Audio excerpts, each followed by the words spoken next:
బాధ్యతాయుతమైన ఐపీఎస్ పదవిలో ఉన్నటువంటి పివి సునీల్ కుమార్ అతను పూర్తి రాజకీయ నాయకుడిగా మారి రఘురామకృష్ణరాజు గారిని టార్గెట్ చేస్తున్నారని, అందులో భాగంగానే రఘురామకృష్ణరాజు గారిని కస్టడీలో హింసించిన కేసులో ఆ కేసును నేను ప్రభావితం చేస్తానని నన్ను సస్పెండ్ చేయించారు. మరి బ్యాంకుల దగ్గర రుణాలు తీసుకొని బ్యాంకుల్ని మోసం చేసినటువంటి కేసులో రఘురామకృష్ణరాజు గారికి కూడా ఆ కేసును ప్రభావితం చేయొచ్చు కదా, మరి అతని పదవి నుంచి తనను సస్పెండ్ చేయాలి కదా అంటూ పివి సునీల్ కుమార్ గారు చేసినటువంటి వ్యాఖ్యలు తీవ్ర దుమారాన్ని రేపుతున్నాయి.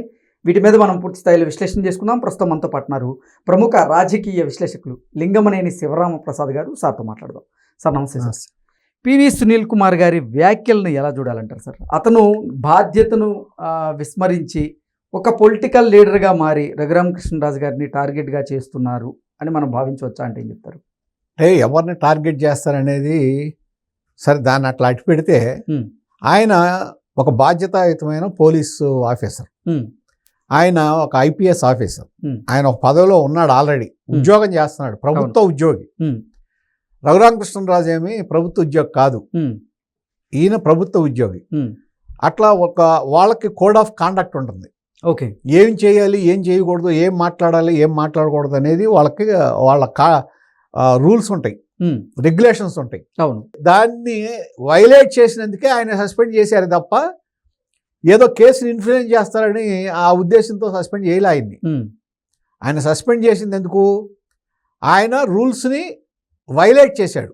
ఓకే, కాబట్టి ఆయన్ని సస్పెండ్ చేశారు. అంతేగాని ఆయన దాన్ని తీసుకొచ్చి దీనికి ముడేసి దీని మూలన అనేది అది కరెక్ట్ కాదు.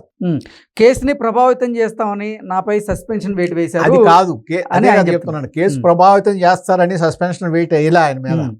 అసలు ఆయన అప్పటికే ఆయన తీసుకుంటే ఒక పార్లమెంట్ సభ్యుడు సార్, ఇప్పుడు ఈయన చెప్పిన బ్యాంక్ కేసులు ఇవి ఆయన ఎంపీగా ఉన్నప్పుడు ఉన్నాయి, ఇవాళ ఎమ్మెల్యేగా ఉన్నా అలాగే డిప్యూటీ స్పీకర్గా ఉన్నా అయ్యే ఉన్నాయి, కొత్త ఏం కాదు. అవి ఏంటంటే ఆర్థిక సంబంధమైన కేసులు అయ్యి, అంతేగాని క్రిమినల్ యాక్ట్స్ కాదు, ఆర్థిక సంబంధమైన కేసులు ఉన్నాయి. ఓకే, సరే, దాని మీద ఏమన్నా ఉంటే చర్యలు తీసుకోవాల్సింది ఎవరు? బ్యాంక్స్. బ్యాంక్స్ని ఇన్ఫ్లుయెన్స్ చేస్తున్నారు అంటున్నారు ఈయన. ఇన్ఫ్లుయెన్స్ చేయటానికి ఈ పదవికి సంబంధం ఏంటి అంటున్నాను నేను. ఎందుకంటే ఈయన ఎంపీగా ఉన్నప్పుడే ఉన్నాయి కాబట్టి ఒక డిప్యూటీ స్పీకర్ కన్నా ఎంపీ పవర్ఫుల్. అవును, ఎందుకంటే ఢిల్లీలో ఉంటాడు పార్లమెంట్ సభ్యుడిగా. మరి ఆ రోజునే మాఫీ చేయించుకునేవాడు కదా, చేయించుకోలేకపోయాడు కదా అప్పుడే, గత కాలంలోనే జరగల. ఇవాళ ఎట్లా జరుగుతాయి?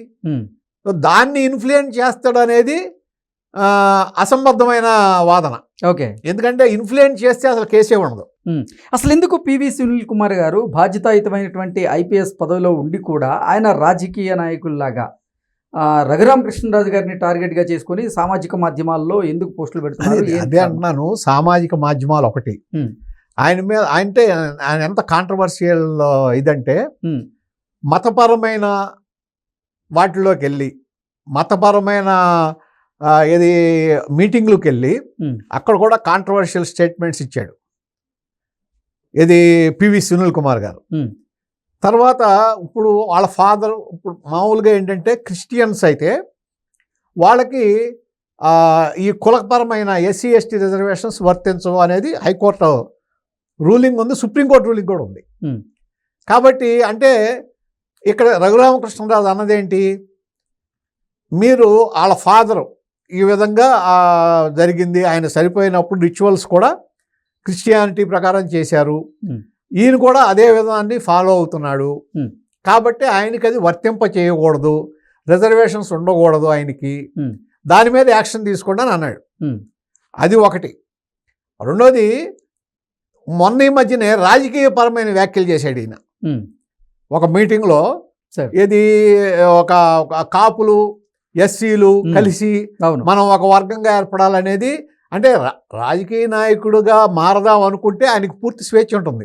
రిజైన్ ఇచ్చేసి, పోలీస్ ఆఫీసర్ రిజైన్ ఇచ్చేసి రాజకీయ నాయకుడు అవతారం ఎత్తండి. అవును, ఎవరు అభ్యంతరం వ్యక్తం చేయరు, స్వతంత్రం ఉంది, మీరు ఆ పని చేయండి. ఆ పని చేయకుండా ఇవాళ ఈ విధమైన కాంట్రవర్షియల్ స్టేట్మెంట్స్ ఈయన ఒక బాధ్యతాయుతమైన పోలీస్ వ్యవస్థలో ఉండి, అంటే పోలీస్ వ్యవస్థ అంటే ఏంటి, ఇప్పుడు ఈ క్రిమినల్ కేసులు కానీ ఇవి కానీ ఇవన్నీ డీల్ చేయాల్సిన పోలీస్ వ్యవస్థే కదా. అవును. లా అండ్ ఆర్డర్ని డీల్ చేయాల్సిన పోలీస్ వ్యవస్థే కదా. ఇప్పుడు రఘురామకృష్ణరాజు అనే వ్యక్తి బ్యాంకులనేమి బ్యాంకు పనులేమి ఏం చేయడు, లా అండ్ ఆర్డర్ ఏం చేయడు. కాబట్టి దీనికి దానికి పోలిక పెడతాం అనేది కుదరదు.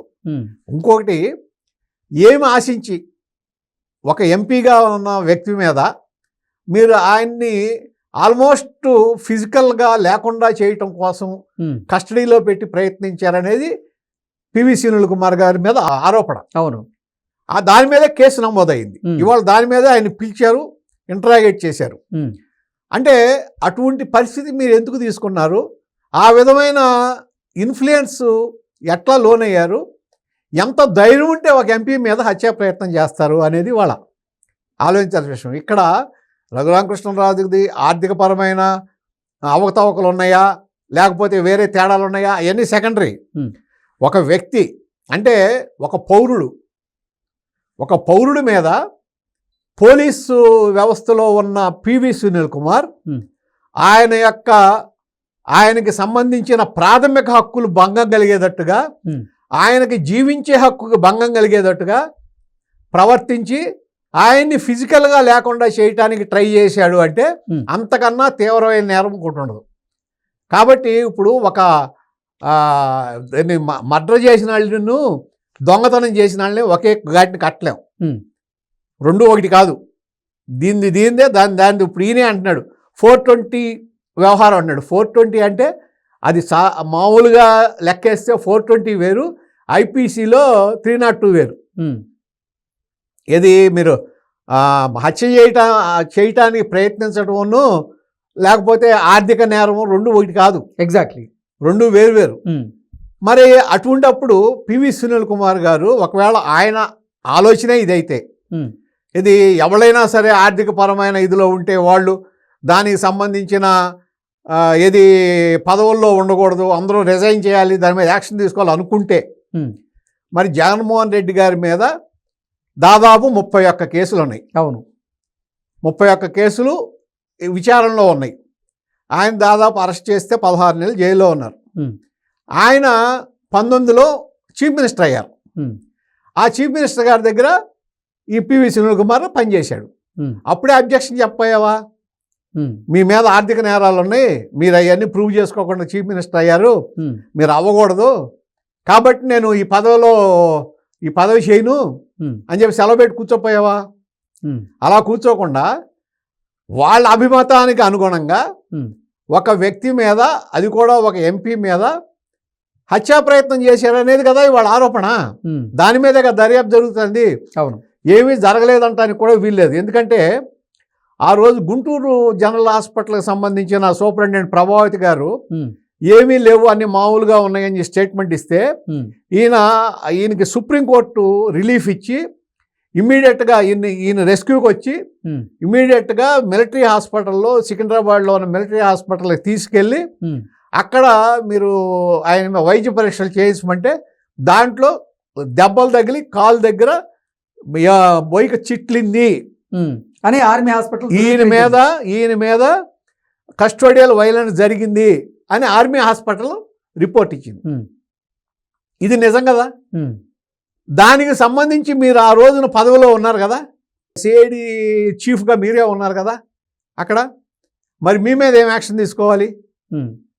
ఆ రోజు జరిగింది కదా అదొక ఇది. అంటే దీన్ని నేనేమంటానంటే, ఏదో మీ మీద ఇది జరుగుతుంది కాబట్టి, మిమ్మల్ని రిజైన్ ఇమ్మన్నారు కాబట్టి, దాన్ని ఏదో తీసుకొచ్చి బ్యాంకుకు సంబంధించిన ఇది తీసుకొచ్చి చేసామన్నారు కాబట్టి మీరు రిజైన్ ఇవ్వండి అని చెప్పి అంటాం. మీరు ఒక వ్యక్తిగా మీరు ఏదైనా అడగొచ్చు, ఎందుకంటే దేశం కోసం ఏదైనా అడగొచ్చు.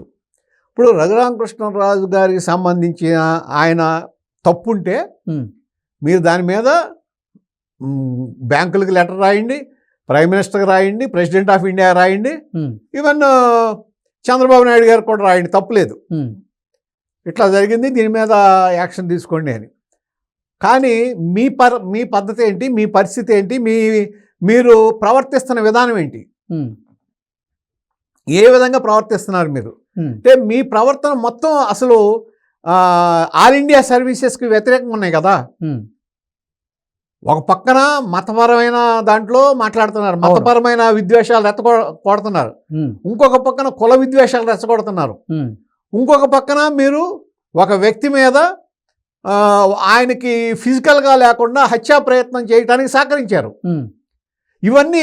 ఇవన్నీ ఒక పోలీస్ ఆఫీసర్ ఆయన యొక్క బాధ్యతలో ఉండటానికి ఎట్టి పరిస్థితుల్లోనూ వీలు లేని వ్యవహారం. కాబట్టి ముందు మీరు రిజైన్ ఇవ్వండి.